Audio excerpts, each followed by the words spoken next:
And Greetings. Brendan, do you want to introduce us? Yeah. Well, welcome everybody from my wonderful home, which is just degassing a lot of toxins at the moment. Degassing. You probably should give a bit more information for people tuning in on their very first night. Brendan's not just degassing toxins, but his new home. He's wearing a really fancy DeWalt mask, which will be like filtering out everything, the world, except the oxygen that he breathes. Yeah, you do sound like Darth Vader. How are the lungs, Bren, over the last 7 days? You don't sound any better. Did you improve in Florida? Your father. Yeah, finally. Oh. We'll see how it goes. Do you know what? This is getting too hot. And Pete is just going bananas. If I die for this podcast, you know how passionate I am. You've died for your art. You've suffered for your art, matey. This is why you're paid the big bucks, Brent. Is that right? Take these risks. Because I might die. You can take it off now, Brent. Yeah. Oh, no, it's stuck to his face. It's vacuum sealed onto his face. Yeah. You pull it out and his lips are all big. Just, your lips get stuck in a bottle. Never pull out. Oh no, let's not. Oh, Brad, that's not at the start. Not at the start. Bloody hell. We're live on Judy Morgan's as well, so please let's keep it decent, guys. So yes, how did everybody get on at the last show, but that'll encourage Nick to talk about the fact he had another one on the weekend, and that's not fair. So let's talk about the one let's skip over that. And let's talk about the one we've all just been at. We're all just back from Florida, aren't we? We're in Orlando at the Naturally Healthy Dogs Experience. Is that what they called it? Yeah. It was the Judy Morgan conference, and I think it was the Naturally Healthy Dogs. It was a really quite a big name, and I can never remember Naturally Healthy Pet. Naturally Healthy Pet. It was the international. Yes. Natural. Cheers, guys. Cheers. Well done. Cheers. Brendan is wafting a brew dog who don't sponsor us currently. A pint of beer, but we're working on it. Yeah, he's wafting it at us, and that's very nice of him. Thank you. Do you know what? That's a Yorkshire free beer on the plane home. Oh yeah, nice. Wow. The owner of Brewdog is James May, and that is a phenomenal beer company that he started 9 or 10 years ago. And I'm a huge fan of it. Always have been since my mate was a barman over in the UK, and he is married to Georgia Toffolo. They're getting married. Oh, yeah. Georgia Toffolo is a celeb in Britain, and she does a lot of different things, and she has her own raw dog food company in the last year, so that will be good for raw dog food. She's got a couple of million followers, and that'll bring a lot of new faces to the party, so it's good when you see people like that getting involved. I always think, James May, as in the Grand Tour. Oh, is that wasn't it? Hang on, James somebody. James Watt. If we're going to do a name, there's an age difference. Can we just, before we set up a divorce? Yeah, James Watt. Sorry, James. I know you're listening to this every single show. Sorry, James Watt, not James May. I'm confused. James that was the Watt. James Watt. Didn't he invent the light bulb? The electricity or something? I was going to say that we could do QI because we should have done the light bulb. James Watt? Yeah, and then you've got John Crapper. He was the inventor of the porcelain toilet bowl, wasn't he? No, everybody says that, but apparently not. He's not the inventor. I think he just took it to new depths. Yeah, there goes that second name though. Crapper, Mr. Crapper, Dr. Crapper. It's you're doomed. Your favorite. No, but it didn't mean that's where we get the word crap. I'm going for a crap, meaning I'm going to the thing in the corner, which was invented by Mr. Crapper. Before then, Crapper was a completely legitimate name. Yeah, but now legit. No. Yeah, we are RawPetMedics, guys. You will find us on patreon.com/RawPetMedics, and we got a couple of new sign-ups since we've been back from Orlando. So we see you and we thank you and we appreciate it. Thank you very much. Price of a cup of tea or coffee is all we ask for this incredible show that you get every single week, bar a couple of weeks we missed there recently. But besides those, we will be here every week. Yeah, well, we've got to get the donations up, guys. I'm afraid the donations dropped a little bit, and we just had to take a couple of weeks off. So come on, let's go. Get those donations up. If you can, great, and if you can't, we're going to be here anyway. What did you think about the experience, guys? Did you have a good time? Who wants to start us off? Tell us something that you did. One of you two. Okay, I'll give you a little rundown of my my presentation. I did a presentation called "Shedding Light on IBS and IBD," and that was a subtle play on words to say I'm going to tell you about IBS and IBD, but I'm going to talk about light as well, because as you know, I'm a big fan and intrigued by light. So. I'm just looking at it here in front of me. Let me just enlarge it so that I've got, there we go. So basically I was just explaining to everybody, and wasn't it a phenomenal hall? The hall, guys, at the Judy Morgan conference was the size of a football pitch. I kid you not. Yeah, it was big. It wasn't even five-a-side size. It was more like a full-size football pitch. Yeah, phenomenon. So I was explaining to them, IBS was a disease. Mainly, we think of the brain manifesting in the gut. That is to say, when you look at the gut, you can't find any damage whatsoever. Whereas IBD is an inflammatory, as the name suggests, inflammatory bowel disease, as opposed to the irritable bowel syndrome. Okay, that was what I really wanted to get across in the first place, to be honest. So I talked to them about that, about how we treat these things, and we talked about functional foods and bone broths, fermented foods and organs, and marine oils and supplements, and prebiotics, probiotics, and the use there. And then that took me into the treatment of the way that our environment is massively polluted. We're talking about anxiety is a problem, pharmaceutical medicines, and all these things. And one of the elements that can contribute to general ill health is nutrition. And so I think that near infrared light, among other types of light, could be considered nutrition. And so I spoke to people about near infrared light, and shared one paper which was from, where is it? It's just there. And it was by Glenn Jeffrey, who is at Imperial College London, and it's a February 24 paper, and he basically shone infrared light on one occasion at the backs of volunteers for 15 minutes and measured their blood glucose response, and he found amazingly that it dropped their glucose response by 27%. Because a lot of people it is incredible. If we had a drug that did that, then we'd all be, jumping up and down, and it'd be absolutely fabulous. But this is just through light. And the interesting thing is that people will say to you, oh, near infrared, it only goes 1 millimeter in. And so I showed a picture from my mate. Great picture. That was a good one. Wasn't it? It just speaks volumes. So this is a picture of I wish I could show you it, actually. It's a picture of a hand, and underneath that hand there is a point light source, which is near infrared light source. Okay, and if it was true that there was only 1 millimeter penetration, then this hand would completely obliterate the near infrared. Yeah, when you use a near infrared detector above. But what actually happens, the hand looks like it's been massively illuminated with regular light. When if you get a really strong light, you can kind of see your hand, for example, through it.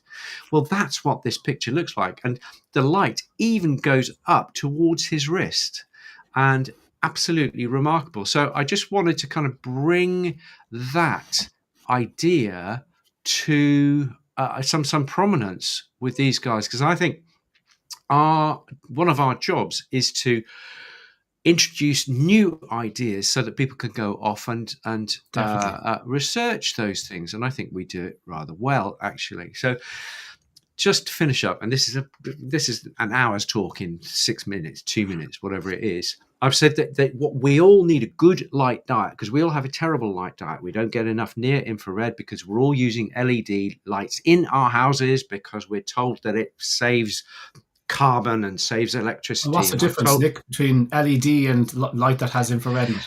LED, the reason it's so efficient is that it only pumps out visible light. It doesn't pump out at all any near infrared in the slightest. Okay, and old bulbs do, and that's why old bulbs do. Yeah. But the sun is the ultimate source of these things. Okay, so what's happening? It's a bit like in the old days, people would get scurvy when they went in ships on long journeys because they didn't have access to vitamin C. Yeah, I think that the indoor environment, and we're not going out enough, and we all have these LED lights. I think that environment is a little bit like voyaging on a ship across the Atlantic in the 1400s. You're going to get disease processes because of it. So a few little recommendations. I said a good light diet. You should get outdoors as much as possible. You should get the early morning and the late evening sun. That is the best. That's the richest. Yeah, it's got that kind of reddy glow to it. I said tree shade is amazing. Trees are massive emitters of near infrared. So if you're like me and you can't really go in the sun, and you can sit under a tree with your dog, and you're getting massive uptake of near infrared. It goes through the coat of the dog and it goes through your clothes, and you are good to go. Don't burn, obviously, because that's a good way to induce skin cancer. But if you need that exposure to light, we're all vitamin D deficient. Why is that? Because we never go out in the sun, and if we do, we put factor 50 on, and therefore we don't get any. I was just going to say, stay safe, stay indoors. You've got a vitamin D issue. No, we've been in the sun for millions of years, and all of a sudden it's dangerous. Remember, don't burn, don't overheat. Okay, forest walks, massive. If you're in towns, go into open spaces, then you're going to get that near infrared. At home, if you can gradually change your lighting sources to those which are rich in near infrared, you can Google it. It's very, very simple. You can even use near infrared heating panels if you're just putting in heating in your hang. You have to do it gradually because it will cost you a fortune otherwise to make your whole now LED house into a near infrared house. So gradually. And Connor, when you build your house, I'm going to inspect every bulb, my friend. Oh God. Okay. And also, there's some great things out there. So you can get these wonderful infrared saunas, which will give you red light therapies. So you literally can sit yourself into a room and just bathe in the right wavelength. That's a great idea to put it in and the you don't sauna. you don't need to get all of these other heat sources. You literally can sit in there, listen to music. Do you have one, Brian? It sounds like you've built one. Oh, I looked. I was so close to building one into this place. Believe you me. Yeah. But, why didn't you? I mean, it's not going to be the cheapest thing in the shed. You can put it in the shed in the garden. Yeah. I think I just wanted to get the place built first. Yeah, good. I'll tell you what. There's a guy down the road here who has, if you imagine a barrel, you imagine a really enormous barrel. He put a sauna in one of those. So how big is the barrel? How small is the sauna? It's like 10 foot across or something like that. Right, but it's poached. It's a big barrel. That's a lot. And the final thing is, if at all possible, we need to have blackout at night. No LEDs, no flashing lights, and these kind of things for us and for our dogs.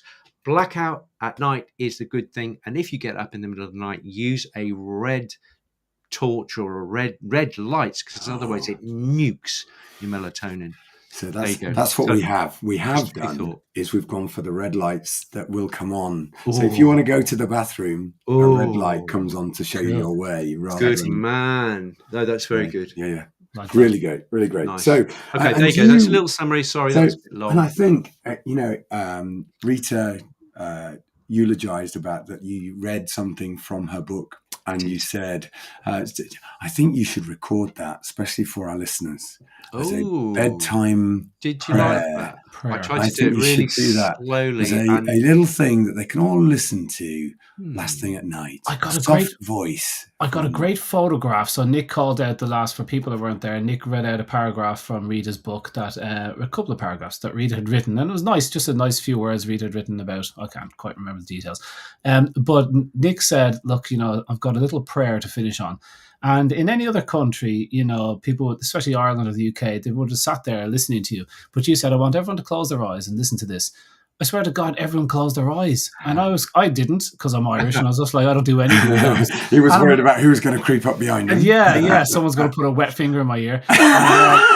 I was so tempted. And I was looking around, and everybody had their eyes closed, and they were so respectful, because a lot of them are very religious people, and so they put their eyes and they're closed.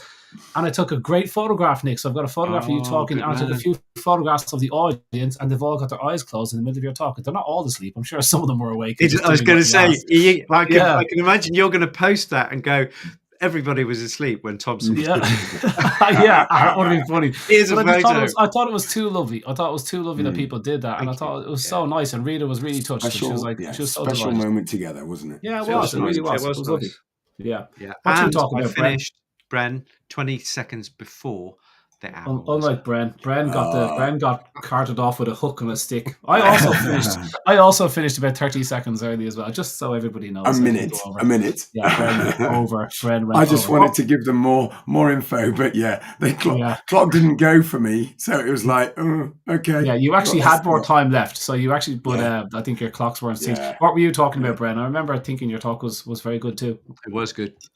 So I gave an attempt. So it was great. Thanks, Nick, for that wonderful review of what you talked about. And I think I love that you reworked my talk from South Africa. It was great. I hope you took some IBS and IBD. Yeah. So I was asleep during that one, so I didn't actually plagiarize anymore.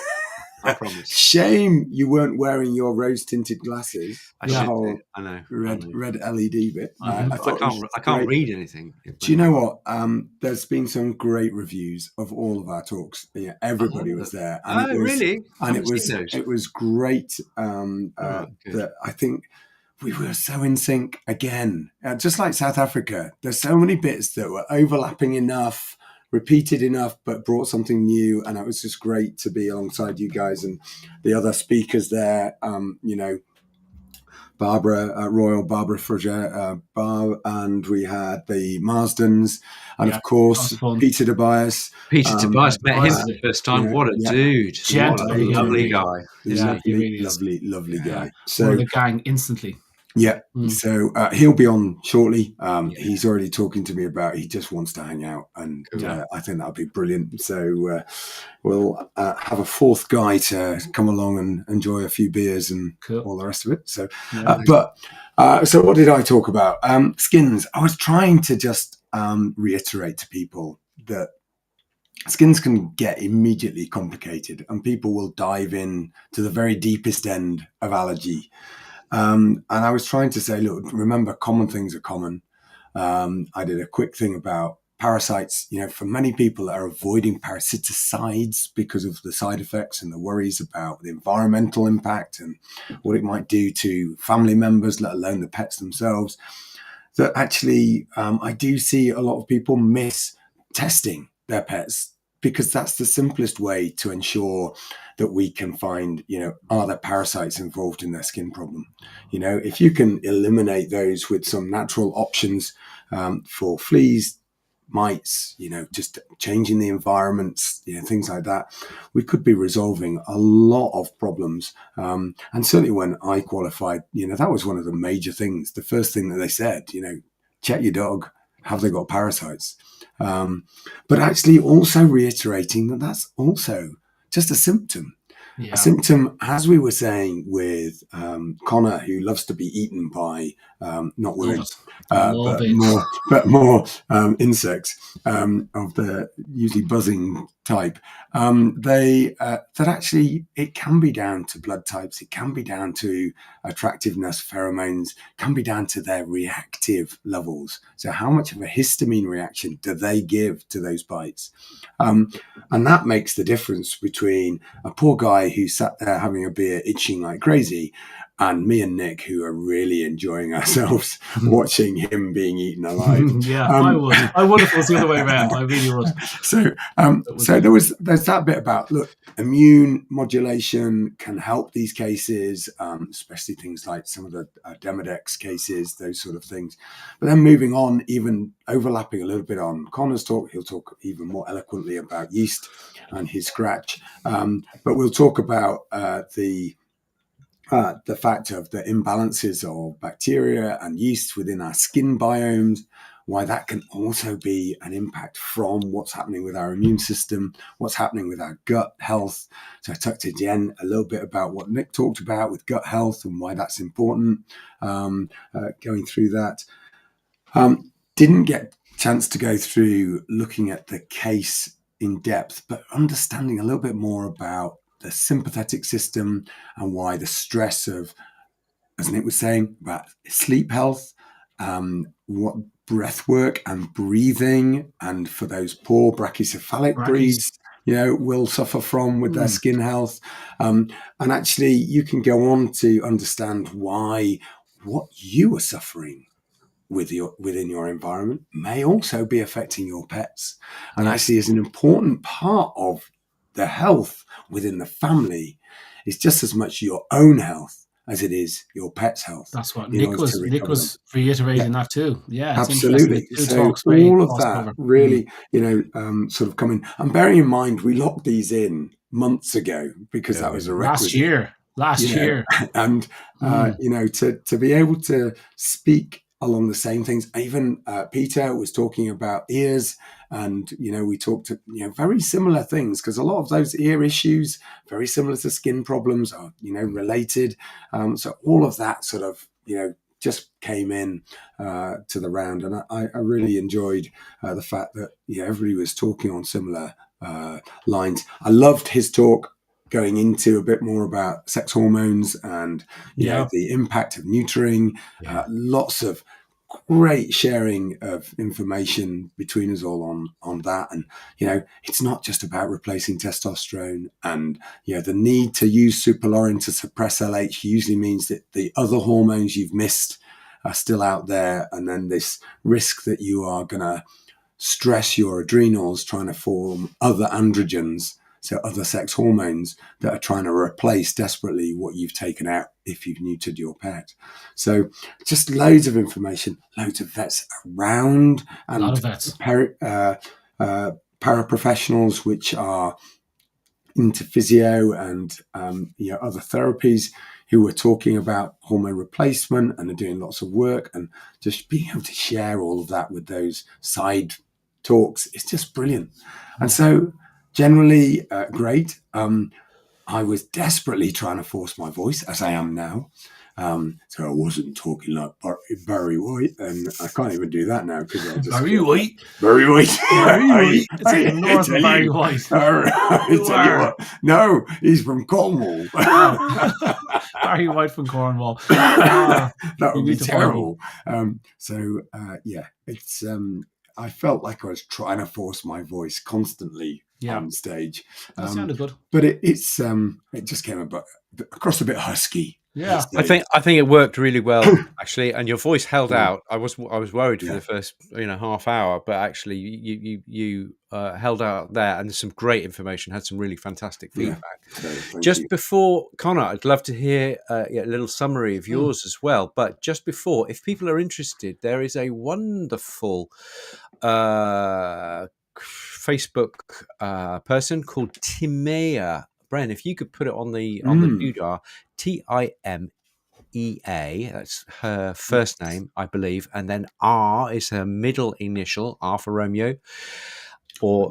That's not hers, but I'm just saying R for Romeo, and then Bodhi, Bodi, Timea R Bodhi, and she's done a summary, and it's really very eloquent summary, and she says very nice things about. Sorry, was it Timea or Timeo? Timea. Time with an A on the end. Timea. If you could put that on the thingy and just now. Bodie. Bodi. Timea R Bodhi. She's so eloquent. I'm just in awe of her writing talent. Yeah, wonderful. I mean, for everybody, she did a great review, pretty darn quick on all of the talks within days. If you need a summation of what people are talking about, she was just excellent. Thank you, Timea. Or go to Judy Morgan's and you can get the talks. They're going to wrap that up as a package.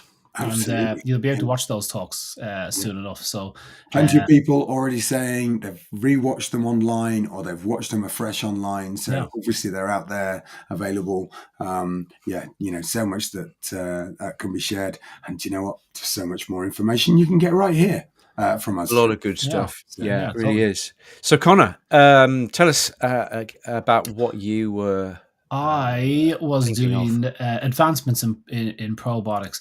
I actually wrote the talk last year, and then when you can't give it, you worry about the advancements of probiotics. Mm-hmm. And so, but thankfully, Joey kind of let us tweak our slides all the way through, so we could keep up to date. But I was just kind of summing up to people where we are, and some of the confusion that's out there. I started off with an introduction of what is Can I just check something? Yeah. You're allowed to tweak your slides. Oh, I tweaked the shit out of them. Oh my god, yeah! Up until the week before. The guy? Oh yeah, no. I mean, Joey earned his money. We were locked in. Yeah, no, I can't. I can't be locked in. I can't. I will not. I refuse to be locked in. Which room? I was constantly tweaking them, even on the plane on the way over. I'm shifting things around to get the perfect flow. I obsess about the slides. People don't understand how much effort and time goes into those presentations. Like I obsess about the slides, the delivery, how you move from one slide to the next is really important to me. I've got 45 slides. I'll know them off by heart by the time I'm doing it. So that 45 minutes it's not, very little of it is off the cuff. You kind of know exactly where you want to take them and the big points that you're trying to get to. Anyway, so just while you're briefly stopping there, Bren, did you put Timea up on the doodah? You did.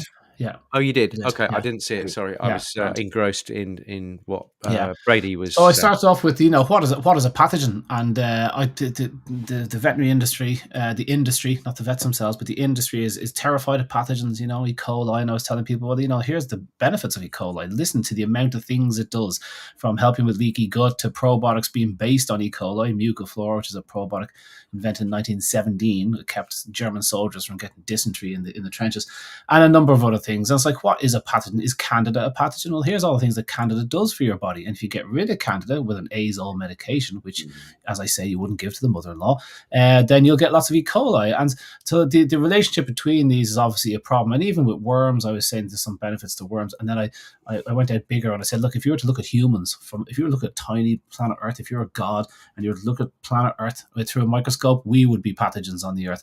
So it's clearly a matter of numbers, too many in a certain place at a certain time. There's been dis-ease in the environment. So I wanted to push that on people, and I wanted to sow kind of distrust in the fact that we know what a pathogen is, because it's like a conspiracy. In 2 months it's actually a fact. It was a good bacteria, now it's a pathogen, or it's a pathogen now, and in 2 months we realize actually he's actually good in good numbers, like most of the salmonella and most of the E. coli.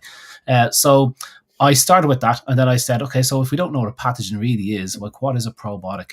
And so I started talking about topical probiotics, which I like.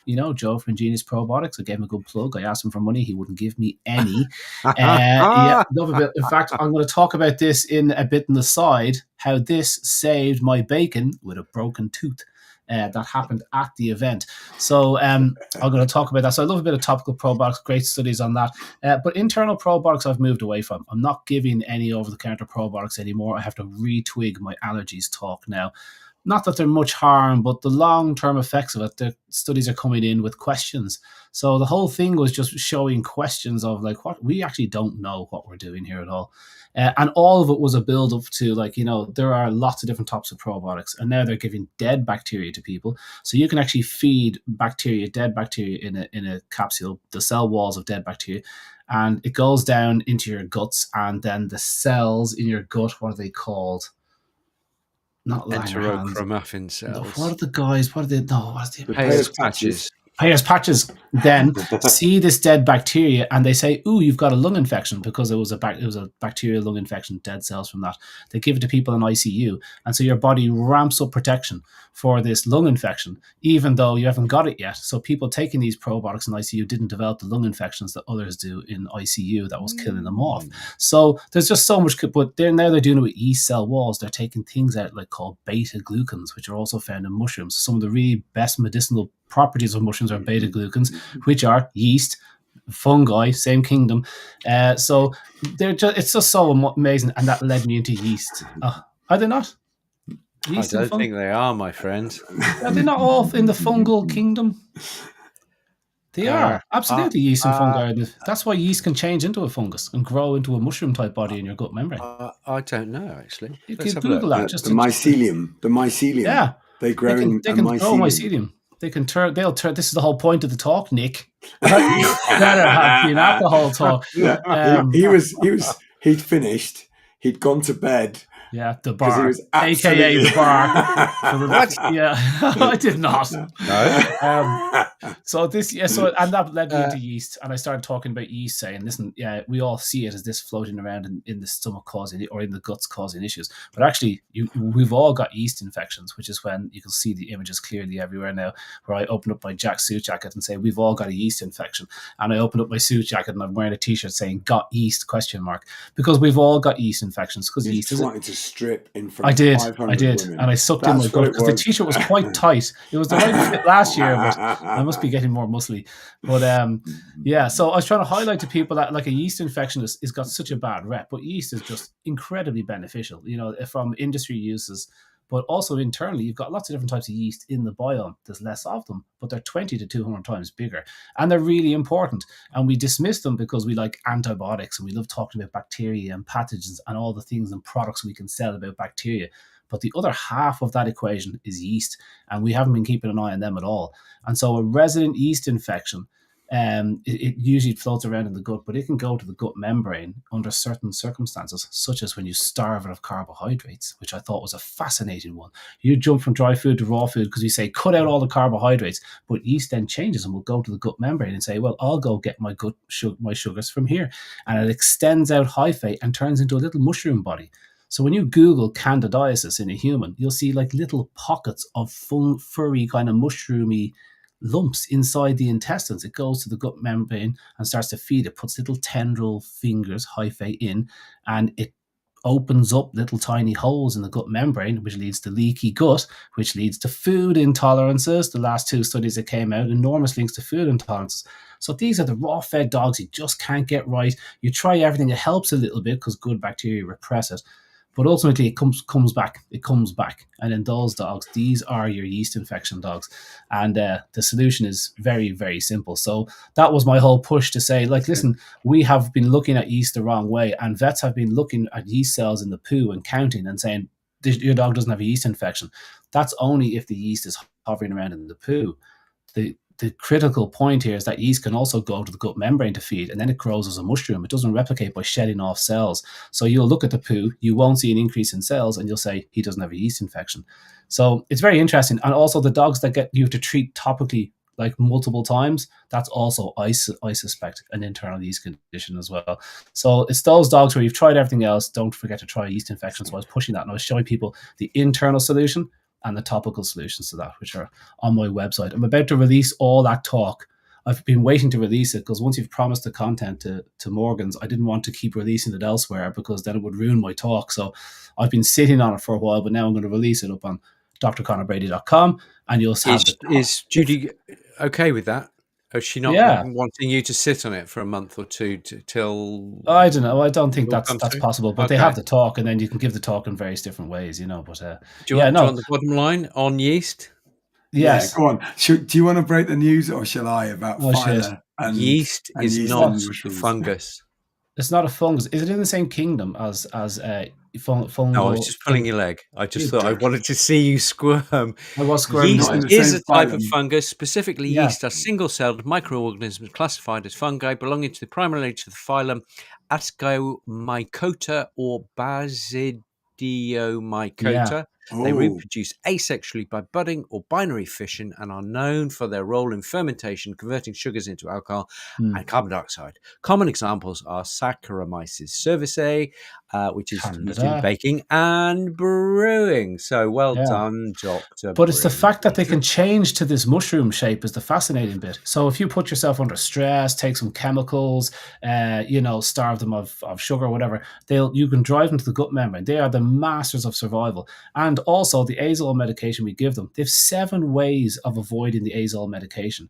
So they can increase the number of receptors on the wall to exhaust the chemical that's trying to attack them. They can change the fluids that are used in their gut membrane so the azole medication isn't effective.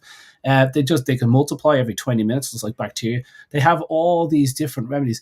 But it's just so amazing that now we're getting antifungal resistance in these pets. So they're bombarding them with these chemicals, but fungus isn't going anywhere. It's been around for millions and millions and millions of years, and far longer than we have. And it's such a successful creature that I'm fascinated by it. So I think there's a lot to it. I'm only learning about it now. The advent of next generational sequencing, looking at the poo of dogs, is now going to move into yeasts because they've just been doing bacteria to death. But you can have a bacterial dysbiosis because of a yeast infection. So you can't understand why the bacteria are all over the place, because the resident yeast is causing mayhem. They release lots of ethanol and bacterial killer cells and all sorts of cool shit to cause havoc and stop the good guys trying to attack them. Oh, it's just so interesting. I loved it. Anyway, worked for me. So very good. Went down very well. Yeah, it did. And it was really great. The only bit it irks me slightly when there's a slight thing that Saccharomyces is in a different phylum to the majority of mushrooms. There are only some yeasts which actually are in the same phylum, and that's not Saccharomyces. I don't understand the point there. I don't get that. What's the issue? It's the phylum. I think we were just talking about its phylum that we were thinking of. Are they the same as mushrooms? I don't know. Yeah. And they're not. But anyway, they're not in the same kingdom. They are. But Saccharomyces is a type of yeast, though. Yes, but not all yeasts are in the mushroom family. Oh, interesting. I didn't know that. That's a good one. Why don't we do a show on such things? Yeah, that would be interesting, wouldn't it? Oh, levels. Yeah.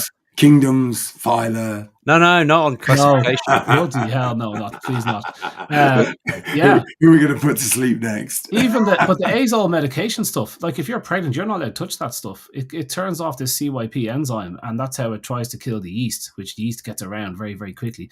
But the fact is, the CYP enzyme group is enormous. And it's not just involved in gut membranes. It's all your hormones, steroids, detoxing pathways are all based on CYP enzymes. So you can't use other medications when you use azole medication.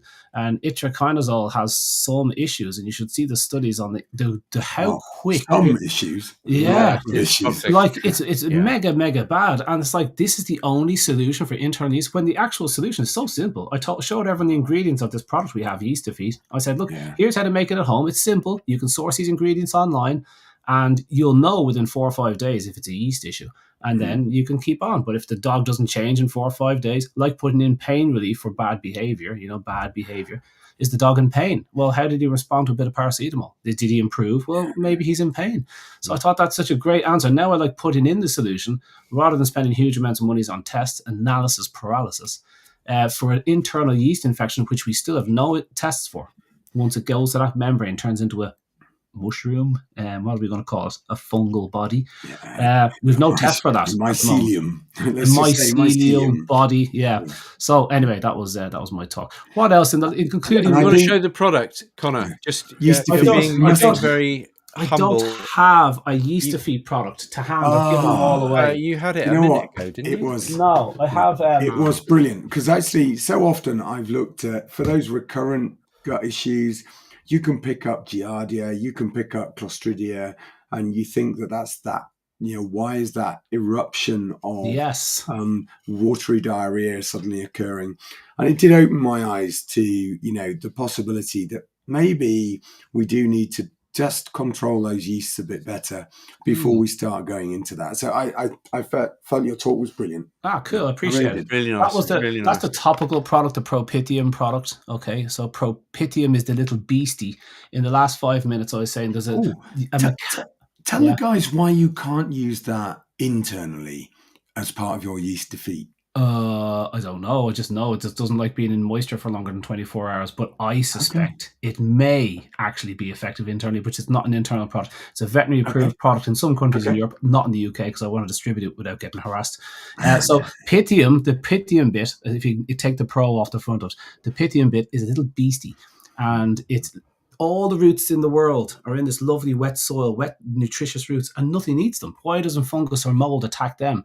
Because they all house this tiny little site, whatever that is, around the roots, and there's a little clearance zone around all roots. And so any fungus or mold that comes near it, it it eats them. And so that's how plants live with this site. And so organic farmers, that's straight out of Moomin's. It is, yeah. Pac-Man. And so the organic farmers started getting Pitium, replicating it out and popping it on their crops, and started eating all the topical fungi and yeast like Botrytis or grapevine rot and all that kind of stuff. And then these crazy Czech scientists noticed that the animals walking around in these areas didn't have any fungal infections in their hooves, and they thought, bloody hell, maybe it works for topical issues. And it's a mechanical solution, not chemical. So there's no building of resistance to it. It's completely harmless. Once it's finished eating, it drops back to the soil where it belongs. Like it's glorious for ear product, a skin product. It's wonderful. So I strongly recommend the Pitium product, but my internal yeast defeat is kicking ass at the moment because there's no rivals. It's just all there is azole. It's so natural. 5 key ingredients. You must use all 5. As you kill off yeast with a proper infection, your dog can get very sick. That's called a Herx effect. So don't mess around. Take it very easy. Move slowly onto the supplement. And because as it dies off, it releases everything. Yeast holds onto heavy metals. It's full of toxins and stuff when it's in big numbers. So we take it easy when we're killing it. So. And you are in marketing heaven saying, guys, you can make this at home.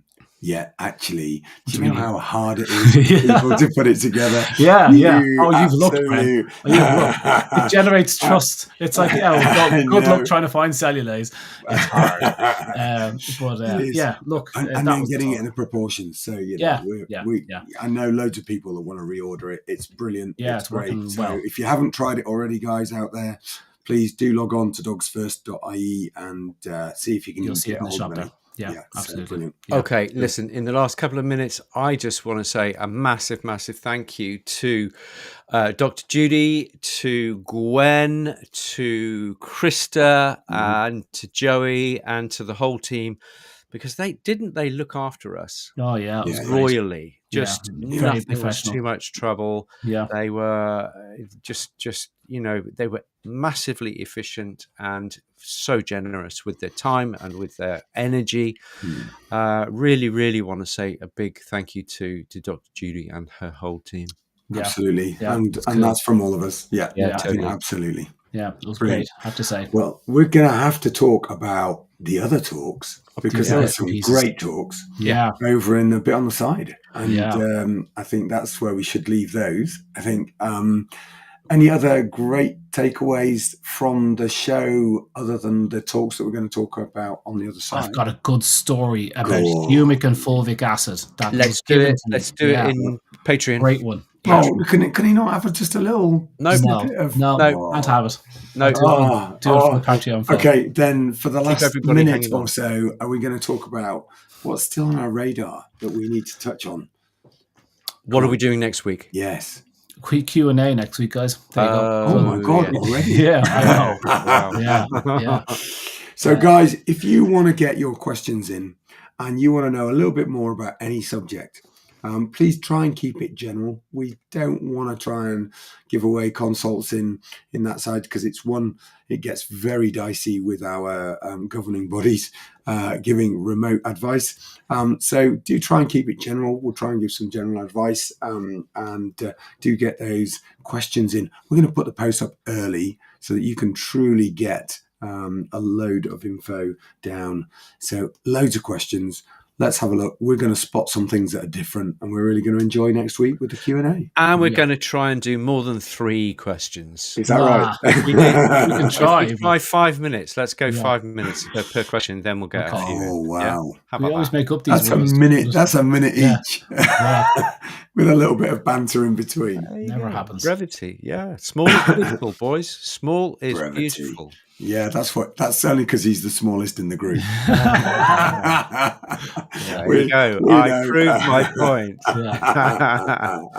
All righty. Great. Guys, excellent. Thanks to anybody who watched the vids or came along to the show. Oh, yeah. And we do apologise. I was hoping that Conor was going to lean back and reveal his T-shirt from the talks. There's loads of people asking. That would have been a good idea. Loads of people are asking to see if it's available for sale on dogsfirst.ie. Nobody's going to wear that one. No one's going to wear Yeasty and Proud T-shirt. I'm going to scratch my itch. Scratch my itch. Yeah, that's a good one, actually. I like that. Yeah, Yeasty and Proud is another one I was going to go with. But, yeah, it's a tough one. But I want to change. It's such a negative thing with yeast. It's just like bacteria. It's like, guys, if you don't like bacteria, you're on the wrong planet. And that is a fact. And if you don't like yeast, same thing. Those 2 guys were here long before us, and they'll be here long after us. So just get used to it and stop with all the hate. Antibacteria, anti-inflammation, anti-statin. It's all bullshit to sell your products. I think going with the pro idea is a hell of a lot easier and just less profitable. That's why you don't hear it. Hey ho. Brilliant. Guys, we will see you next week. For those of you who can't join us on the other side, for everyone else, if you want to join us on patreon.com/RawPetMedics, you will be able to subscribe. And by the time we've got the video recorded, downloaded, uploaded to that site, it'll be about an hour's time. So you've got plenty of time to subscribe right now. To see us. Nice. Talking of marketing, Brendan. Very nice. Wow. Yeah. Okay. So, and hopefully my voice will be in a bit finer tune by next week. So we'll see. Anyway, take care, anyone. Fabulous. Bye. Nice. See you guys.